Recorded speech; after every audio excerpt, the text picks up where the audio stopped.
Yes, my patrons, welcome back to It's Vinylly Mine exclusive. Yes, these are the episodes that are going to be exclusively for you, and I promised you were going to get two this time around, and so last time in our first exclusive episode we covered John Carpenter's Lost Themes Volume 1. Well, guess what? We've got the sequel. That's right, it's John Carpenter's Lost Themes Volume 2. Now, this one was put out again by Sacred Bones Records. It's SBR 150, and it was released April 15th, 2016, almost a year and a couple months after the first Volume 1. And we've got more of John Carpenter's original music on here, just like the first one, where he had help by Cody Carpenter and his godson Daniel Davies to help produce this record. It is original stuff, not from his films, and John Carpenter actually had a quote about the lost themes that he did in both Volume 1 and 2, and here's what he had to say about them, if you'll bear with me. John Carpenter said, "Lost Themes was all about having fun. It can be both great and bad to score over images, which is what I'm used to here. Here there are no pressures, no actors asking me what they're supposed to do, no crew waiting, no cutting room to go to, no release pending.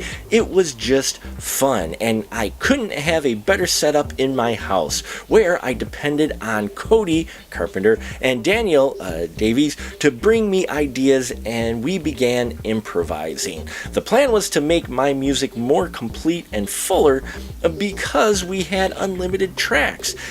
I wasn't dealing with just analog anymore. It's a brand new world, and there was nothing in any of our heads when we started other than to make it moody." So, does a Volume 2 add to the moodiness, and does it fit that image that John Carpenter had when he started this project? Well, why don't we take a look first at the album art, and then I will listen to this album and give you my little short review at the end of this video. So let's snap to it, shall we? Okay, so here we are once again now with John Carpenter's Lost Themes Volume 2. As promised, we're unboxing this for the first time, so we're going to see what this cover has to offer. The first one went for more of a simplistic tone, which is kind of fitting for Carpenter's style of music, so let's see what this one has in store for us, shall we? Now, it's interesting they went with white instead of black, so I imagine it's just, the transition between the two, which is, a little artistic nuance, if you will, I guess, for lack of a better term. So get the wrapping off on this, and now what I like about this right away is this is actually a windowed cover. You can feel the texture here and raised, so this is actually a windowed cover. And this does come now with a digital download code for you to download it digitally if you'd like, and apparently it also promises a bonus track, which I haven't explored yet, but I definitely will, and add to the end of this video what I thought of the bonus track. Now, this one is not gatefolded, so they didn't go gatefold this time. It is just a regular single sleeve. So on the front we've got the window to John Carpenter's Scary Eye, and on the back the track listing as well. Again, he continued the project with John Carpenter, with Cody Carpenter, excuse me.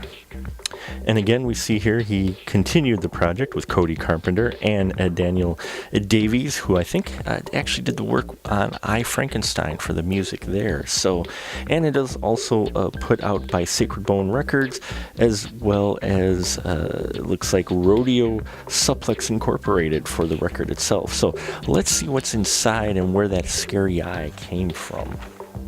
So we review it, and here's Scary Carpenter again, only this time at least he's not reaching out to us, so I guess that is something.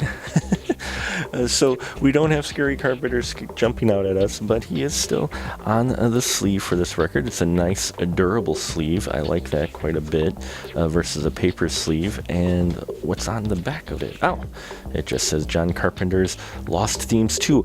What's interesting is this font really familiar to the Halloween font, and I'm sure that's by choice, but I like that. I like the fact that they went with kind of the Halloween font for this second title of the Lost Themes. So, and here we have, again, the record. It's 180 grams. Feels nice and sturdy. Looks like it is intact and in good condition, although, there may be a bit of a scratch on there. I'll have to check that out. On the other side as well, same thing. Again, it is raised in the middle, not textured at all, but still raised middle here with this 180 gram record. So there you have it. Not quite as inspired as the first volume of John Carpenter's Lost Themes, but we're going to check this one out as well and give you my little review at the end of what I think is my favorite track and how that digital download bonus track is. So stay tuned. Hey, all my movie maniacs, why don't you check out Central Battery Music Works? Yes, the website of our composer who makes music tracks just like the one you're hearing underneath our episode today. There's a lot of great stuff there, so why don't you head on over there when you're done watching our video. Now, back to the show. So the tracks on John Carpenter's Lost Themes Volume 2, very fitting for Volume 1. Still within that same style, obviously with it being produced the same way, and John Carpenter adding even more themes to the library. Though I will say that I enjoyed Volume 1 a bit more than Volume 2, though there are still some notable tracks on Volume 2. Namely, Persia Rising track is a fantastic blending of different sounds and melodies and counter melodies and such that play off each other, and I really enjoyed that piece quite a bit. I actually listened to it a couple of times. Another great one in here is Angel's Asylum, which is just this really cool track that starts off just this badass, with the guitar and driving that, and it just kind of slides into this very beautiful subdued melody by the end, and really fitting for the title that it is, Angel's Asylum, because you could almost see